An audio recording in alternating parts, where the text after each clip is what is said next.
O tema de hoje, ajuda não é para quem precisa.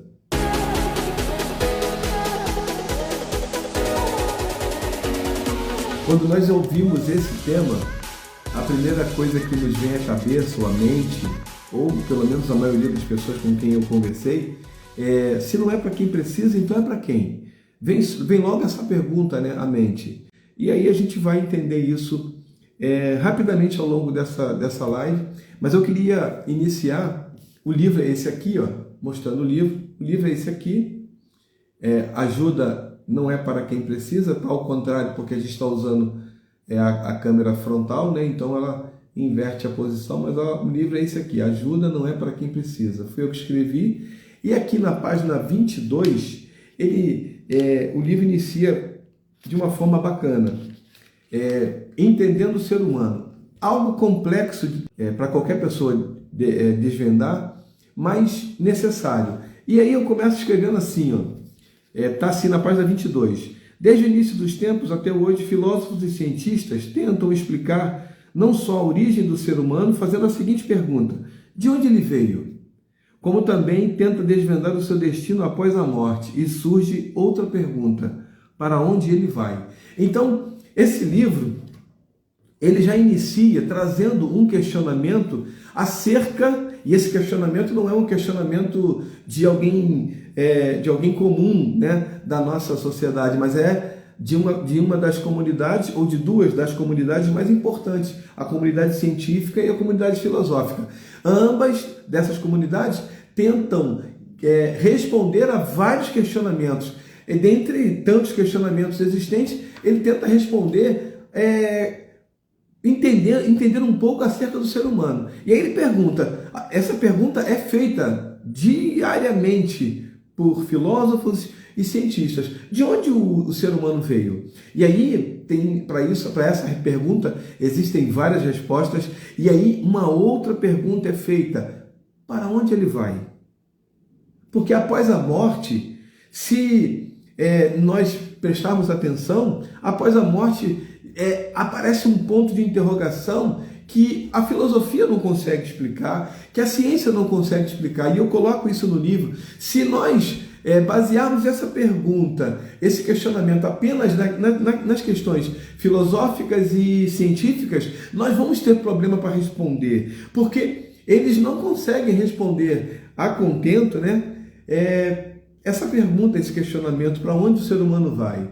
E aí, se nós quisermos de fato uma resposta, precisamos respondê-la baseada na nossa fé cristã, na nossa Bíblia, que é a nossa regra de fé e prática.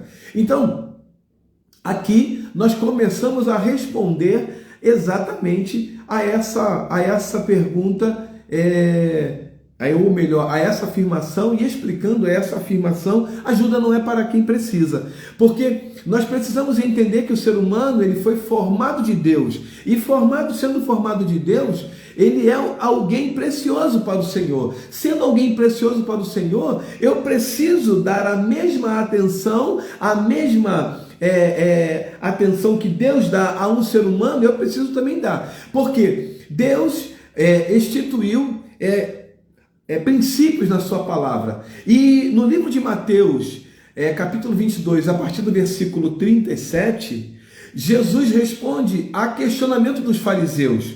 Os fariseus perguntavam não para aprender alguma coisa, mas eles perguntavam para pegar Jesus em algum erro. E aí eles perguntam assim: mestre, qual é o maior mandamento da lei? Jesus, conhecendo o coração daqueles homens, ele responde de uma forma muito básica, mas muito eficiente. Ele responde assim: amarás o Senhor teu Deus de todo o teu coração, de toda a tua alma, de todo o teu entendimento. Isso os judeus já conheciam, né, pela lei. E amarás o teu próximo como a ti mesmo.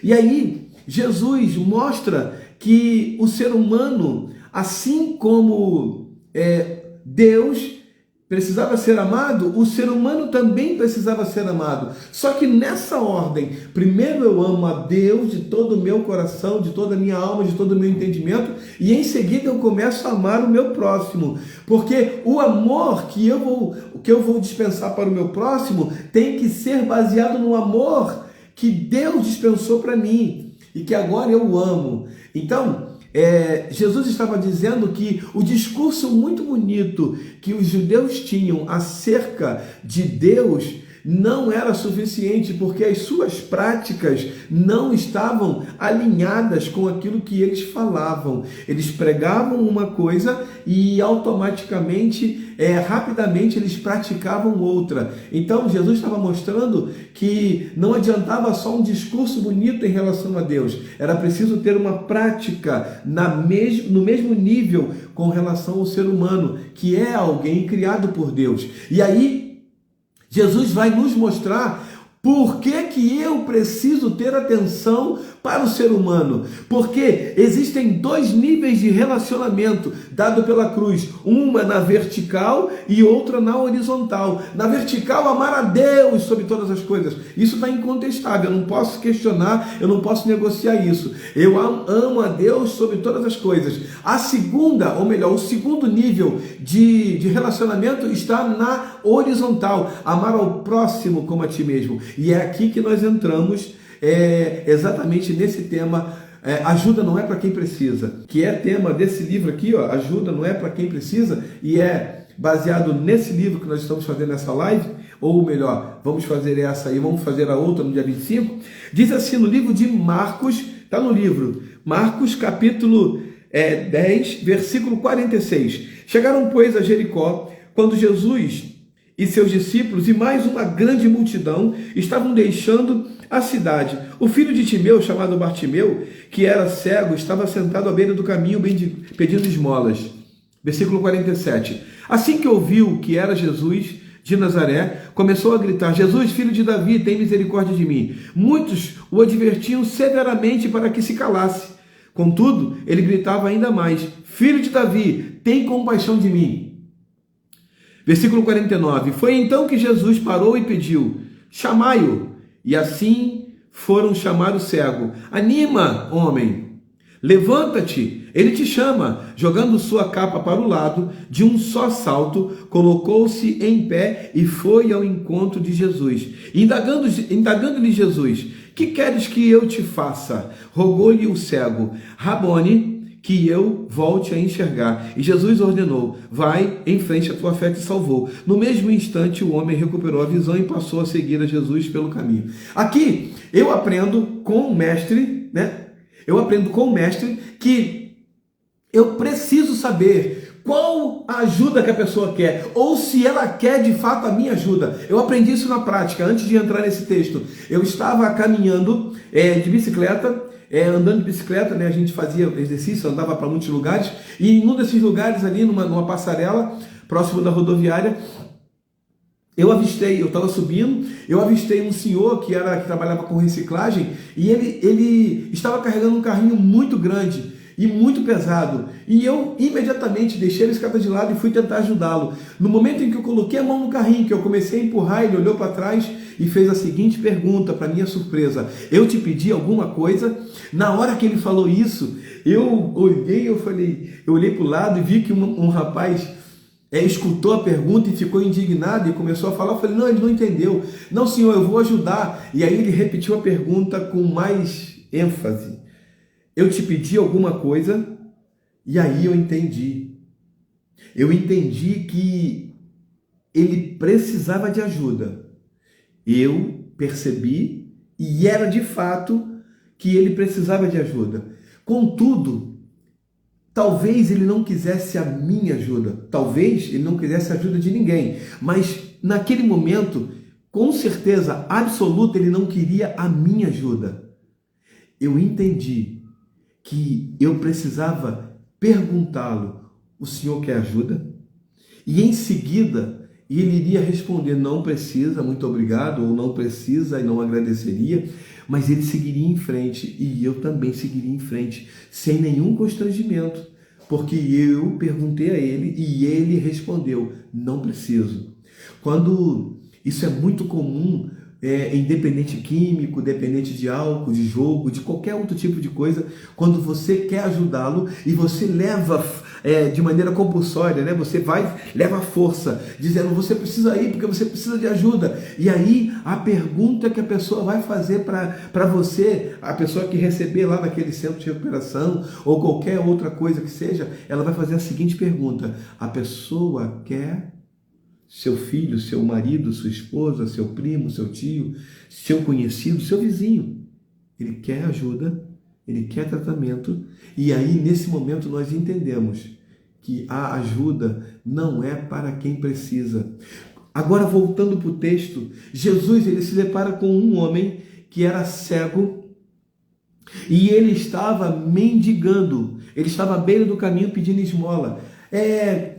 Historiadores afirmam que nessa época, até para pedir esmola, ele precisava de uma licença, e a licença dele era a capa. A capa demonstrava a sua real necessidade, e as pessoas que viam aquele homem com aquela capa, que o governo, que as autoridades davam para a pessoa, então davam o direito dela pedir esmola, e essa pessoa não era confundida com um fraudador, uma pessoa que não precisava. Essa pessoa que tinha a capa, ela de fato precisava de ajuda, e ela estava ali por causa disso, ela pedia ajuda, me dá uma esmola por favor, e esse cego, ele para na beira do caminho, e ele pede ajuda, e ele está pedindo esmola, só que ele ouve quando Jesus passa, e quando Jesus está passando, ele ouve que era Jesus e ele começa agora uma investida acerca de algo. Ele começa a clamar em grande voz, mas note que o clamor dele não era claro em relação àquilo que ele queria, porque ele diz assim: Jesus, filho de Davi, tem compaixão de mim. Em outra versão, tem misericórdia de mim.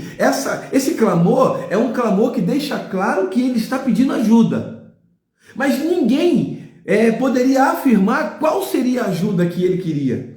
E Jesus aqui vai ao encontro dele e pergunta: que queres que eu te faça? E é uma pergunta assim, quando nós olhamos assim de uma maneira bem superficial, bem rápida, nós olhamos e perguntamos: o que ele quer? O que ele quer, Jesus? Ele quer voltar a enxergar. Só que se você parar e fazer uma análise um pouquinho mais detalhada, esse homem estava à beira do caminho pedindo esmola. Esse homem estava à beira do caminho fazendo algo que ele fazia rotineiramente, talvez diariamente, não sei se todas as manhãs, todas as tardes, mas num horário em que o fluxo de pessoas era maior, ele estava ali. E provavelmente era comum encontrar esse homem naquela posição. Jesus então pergunta: que queres que eu te faça? E não é uma pergunta assim que você fica espantado: oh Jesus, porque pergunta o que quer? Ele quer ser curado da visão, da cegueira, melhor dizendo. Não. Jesus pergunta porque ele tinha ali duas necessidades, pelo menos duas. A primeira, uma esmola. Ele estava atrás de esmola, ele estava à beira do caminho pedindo esmola, diz o texto. E a segunda coisa, ele era cego, mas ele em nenhum momento disse: Jesus, cura minha visão, Jesus, filho de Davi, cura minha visão. Em nenhum momento ele disse isso. Ele disse: Jesus, filho de Davi, tem misericórdia de mim, tem compaixão de mim, se coloque no meu lugar. E Jesus se colocou no lugar dele e falou: o que você quer que eu faça? Me fala.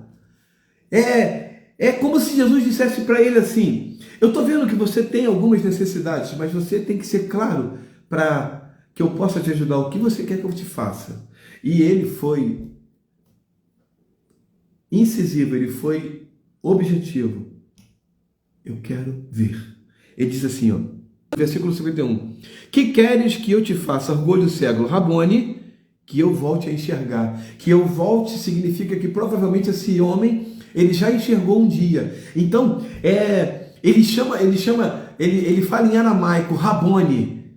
Ele fala na língua de Jesus. Em aramaico, ele chama Jesus, ele reconhece a autoridade de Jesus. Mas ele agora especifica, ele agora dá detalhes daquilo que ele quer que Jesus faça com ele. Ele não quer uma esmola, porque diz a Bíblia aqui que ele lança fora a capa, ele tira, ele joga fora o direito de mendigar, ele joga fora o direito de estar ali pedindo, e ele fala: Jesus, eu quero ver, eu quero tornar a enxergar. E agora, Jesus, sabendo o que ele queria, Jesus agora fala para ele: vai, a tua fé te salvou. E mais uma vez, Jesus nos mostra que esse homem não foi apenas curado. Note, a tua fé, diz aqui o texto, versículo 52. E Jesus lhe ordenou: vai em frente, a tua fé te salvou. A fé que esse homem estava empregando em Jesus não era uma fé que solicitava apenas cura, era uma fé que solicitava, além da cura, a salvação. Jesus olha para o coração desse homem e percebe que ele não estava atrás apenas de cura, mas ele reconhece o Senhor como seu Senhor e seu Salvador. Ele reconhece nesse homem um homem que busca não somente a cura, mas busca, além da cura, a salvação. Jesus percebe isso. E é isso que eu e você precisamos entender nas pessoas. Aquilo que de fato elas querem. Existem pessoas que estão precisando muito de ajuda. Existem pessoas que estão querendo muito ajuda, mas nem sempre elas querem a sua ajuda. Nem sempre elas querem a ajuda que vem de você, que vem de mim. E eu preciso entender que cada pessoa, apesar de necessitar de ajuda, ela precisa também querer ser ajudada. Eu tenho certeza que você já se decepcionou muito com muitas situações, como eu já me decepcionei. Mas o que é a decepção senão uma tentativa ou uma transferência de expectativa, né? Você coloca a sua expectativa toda naquela pessoa ou naquela situação e aí você se frustra, se decepciona. Mas isso é normal na caminhada cristã. O que não é normal, absolutamente não é normal, eu e você pararmos de ajudar porque nos decepcionamos. Quando aquele homem me respondeu daquela forma, eu não fiquei chateado a ponto de não fazer nunca mais isso, de não querer nunca mais ajudar. Eu aprendi. E agora, quando eu vou ajudar, eu ajudo com cautela, porque aquele homem, ele precisava de ajuda, mas talvez ele não quisesse a minha ajuda. Talvez ele quisesse ajuda de outro companheiro ou de outra pessoa, mas não a minha. Eu preciso considerar todas as situações, todos os aspectos, para que a gente possa entender essa situação, esse homem. E ele tem o direito de dizer que não quer a minha ajuda. Ele tem o direito, ele tem esse direito. Por isso eu preciso respeitar. E a gente vai entender na próxima live que existem situações que nós não perguntamos se a pessoa quer ajuda. Nós não perguntamos se a pessoa precisa de ajuda. Nós simplesmente nos lançamos e ajudamos essa pessoa. Na próxima live a gente vai finalizar esse assunto, que é no dia 25, e a gente vai, assim, fechar esse assunto. Por hoje, a gente precisa entender que ajuda, ela não é para quem precisa, ela é para quem quer. E Jesus nos mostra isso. E aquela pessoa que quer ajuda, nós vamos ajudá-la. E nós vamos concentrar toda a nossa energia naquela pessoa, a ponto de ajudá-la de maneira que essa ajuda seja eficaz. E não ficar tentando ajudar pessoas que não querem ser ajudadas. E a gente vai ter que ter uma sensibilidade muito grande para que a gente não caia no erro, né? Não incorra no erro de achar que ninguém deve ser ajudado. Eu sempre digo, e também está registrado no livro, que é melhor a gente ser enganado ou a gente se decepcionar do que a gente ser insensível com a ajuda alheia. Então, esteja com os seus ouvidos abertos, esteja sensível à necessidade do próximo, para que você possa ser usado por Deus em momento oportuno. Mas nunca se ou melhor, nunca permita que a decepção te impeça de ajudar outra pessoa. Talvez aquela pessoa ali não queira a tua ajuda, não esteja precisando da sua ajuda, mas existem outras pessoas que estão precisando da sua ajuda, especificamente da sua ajuda. Não pare de ajudar porque você se decepcionou, não pare de ajudar porque você se frustrou, não pare de ajudar porque você, quando a gente usa essa expressão, né, quebrou a cara. Você é um instrumento poderoso na mão do Senhor para ajudar, para alcançar outras pessoas. E existem pessoas que não só precisam de ajuda, mas precisam da sua ajuda. E Deus vai mostrar isso para você. E você não vai se decepcionar quando você entender que a ajuda não é para quem precisa, é para quem quer ajuda. Amém? Deus abençoe a tua vida.